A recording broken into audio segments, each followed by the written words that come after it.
Have you ever tried a bottle that is a unicorn, but then you find out it's actually just a different label of that unicorn? Well, we did, and we loved it. We got a bottle.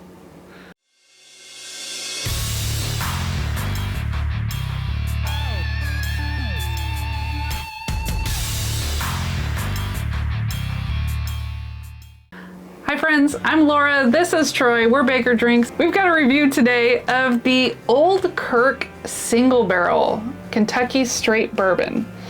So this is a 6-year, 9-month Kentucky Straight Bourbon whiskey, and supposedly it's the same thing as a Willet Purple Top. So we've never had one of those. But we did get a sample of this, and we loved it, and so we had to pick up a bottle. Yeah, again, it's good to know people in the whiskey community.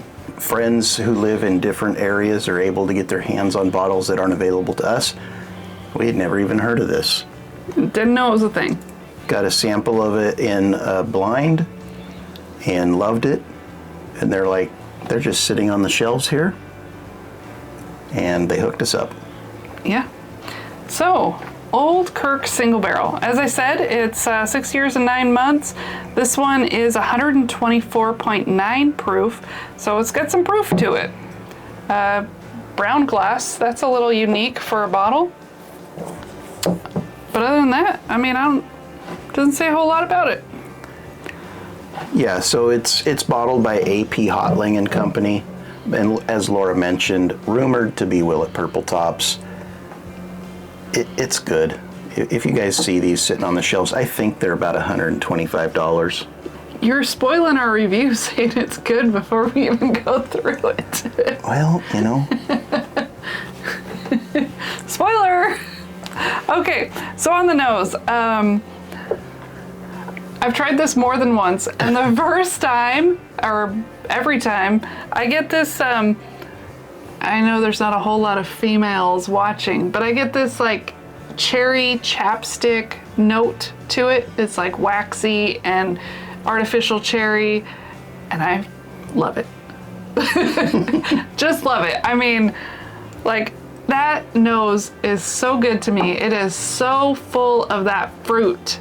And then there's some sweet oak and that kind of stuff with it. But to me, it's just like waxy, artificial cherry chapstick. Amazing. Brings you back to your childhood. It does. When you shouldn't have been drinking alcohol.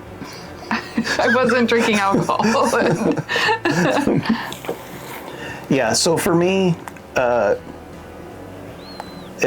when I wrote this down yesterday, I knew what it was. She was drinking it blind. So again, you get those perspectives. But I wrote down, I get lots of alcohol. It kind of burns my nostrils. It smells every bit of that 124 proof. It's very funky. It's not a traditional bourbon nose. That might be the waxy part I'm saying. Yeah. Yeah, it's got this funk. Yeah, I said it's fruity in like an oddly, like a rotting fruit in the sun kind of way. And it's interesting, last night I described it to Laura, like, I used to go to Belize a couple times a year when I was back in my younger days. And you go to these street vendors that are cutting up fruit in a cup for you, and they got all their peels and, you know, the rinds and all this stuff laying there rotting in the sun. And it's kind of an interesting smell, and this kind of reminds me of that. And it's not a bad smell. It's just a hot fruit in the sun kind of smell. Yeah, and I mean, I've never been to Belize to experience that, but I have an idea of what he's talking about. It's still like, it's not necessarily rotting. It's just, it's not like it was freshly cut. Yes. It's still that day's fruit, so yes. it's very ripe fruit, hot in the sun. Yeah, this is fruity though. I mean, this is a great drink. I love that we are describing it completely different, but we're experiencing the same thing. But that's just kind of how it is. It's what you've experienced, where I'm getting this like artificial chapstick and he's getting this fruit on the ground in the sun. It's just kind of fun to whatever your experiences are in life. Yeah. So I gave it an 8 on aroma and a 7 on depth. And I gave it a 7.5 on aroma and an 8.5 on depth. I felt like there was a lot going on that nose to pump that score up a bit. Sorry, while you were talking, I took a sip, but I didn't mean to. It just happened. So cheers. Cheers. So there is a lot going on the palate. So this one, like many of these other higher proof stuff, spicy, tingles the tongue. It doesn't come across as like crazy oily in the mouth. It's just, you just know it's a quality whiskey without it being that like mouth coating oiliness. It's making me my mouth water right now, so it makes it hard to talk. I'm still getting a lot of cherry on the palate. As it goes on, I just get just this little hint of nuttiness in there as well, but it's just like, it's there and it's gone kind of thing. It's not a true nutty whiskey, but I do get just a hint of it in there. But mostly it's like sweet oak and cherry, or I would say are and this funkiness that I don't know how to describe. I would normally attribute to oak, I would say. And for me, when I taste it, I get like overwhelming vibes of like red hot candy or hot tamales, that sweet cinnamon candy.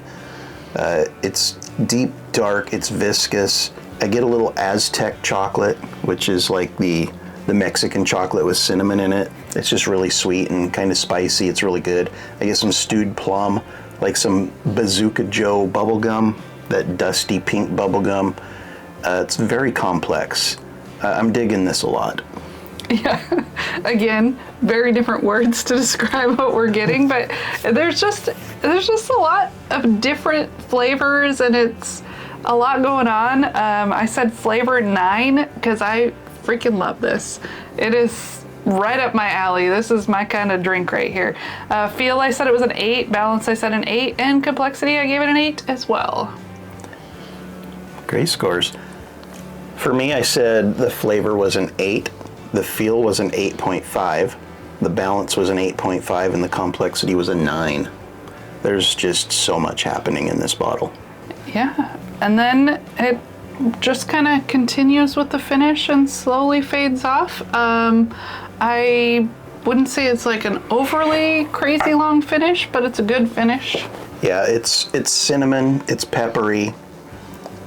I think it's a long finish, not like crazy long. We're not talking like a minute, but several tens of seconds. Yeah. It's just that peppery, cinnamony. I didn't find it drying or bitter. It, like you said early on, it kind of makes your mouth water actually. Mm-hmm. So, again, just a great whiskey. I said I gave him an 8 on flavor and an 8 on length. And I gave it an 8.5 on flavor and an 8.5 on length. And then overall, I like the packaging. I like the brown bottle. It's kind of an old style to it. It's not a crazy young bottle. It's close to 7 years, not quite. 6 years, 9 months. High proof, 124.9. Tastes fantastic. The problem is it's not necessarily easy to come by. I hear it just sits on shelves in like Tennessee, but I don't know where else you can get it, honestly. Maybe there's websites. I haven't seen it, but I also haven't really looked for it either because I didn't know that I needed to until now. And so I said I gave it an 8 on impression and then a 7 on value because I do think it's worth the $125. I just don't know how available it is. Yeah, so on the impression, I said it's a great pour. We've already mentioned it before. It's rumored to be Willet Purple Top. Very limited availability. At least in our area, it's non-existent. So a portion of the country does not have access to this unless you buy one online, and then you're paying that shipping cost. It's cool packaging. And Laura and I are like saying the same things. And again, I said it's worth it. $125. If I ever see another one of these in the wild, even at $125 in today's economy, I will probably pick it up because it says very clearly on the back of the label, no two barrels are the same. Yeah. And I like the funk. I like it a lot. So on impression, I gave it a 7.5, value 7.5. Yeah, so overall score, that gives me an 80. Obviously, I love it. I kind of am wondering if I'm still holding back on my scores because it's probably, once we get going and I get accustomed to it and really, feel brave enough to give something a really amazing score, this would probably be in there. So I think 80 is actually a low score for it, even though 80 is a fantastic score in our scoring system. Yeah, I mean, it falls into that Friday night pour category, which, in my opinion, is a pretty special bottle. Mm-hmm.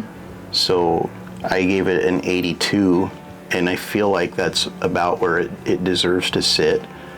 When I think of like 85s to 90s, we're talking, B-Tax, stuff like that. Above 90s, you're looking at unicorns. So like King of Kentucky type stuff that we've never had. That's just what I'm putting in my mind. Yeah, but it's probably one of my favorite bottles we have. Yeah, this is a great pour. If you guys have a chance to get one of these and it's in your budget, I would say it's a buy. If I ever see one again, like I said a few minutes ago, it's a rebuy. Yeah, and I approve. So that's saying a lot. Backups. Floor whiskey. So thanks for watching. I hope you enjoyed this review. We've got them coming out just about every Tuesday. So please like, comment, and subscribe. We'll see you again soon. Cheers. Cheers.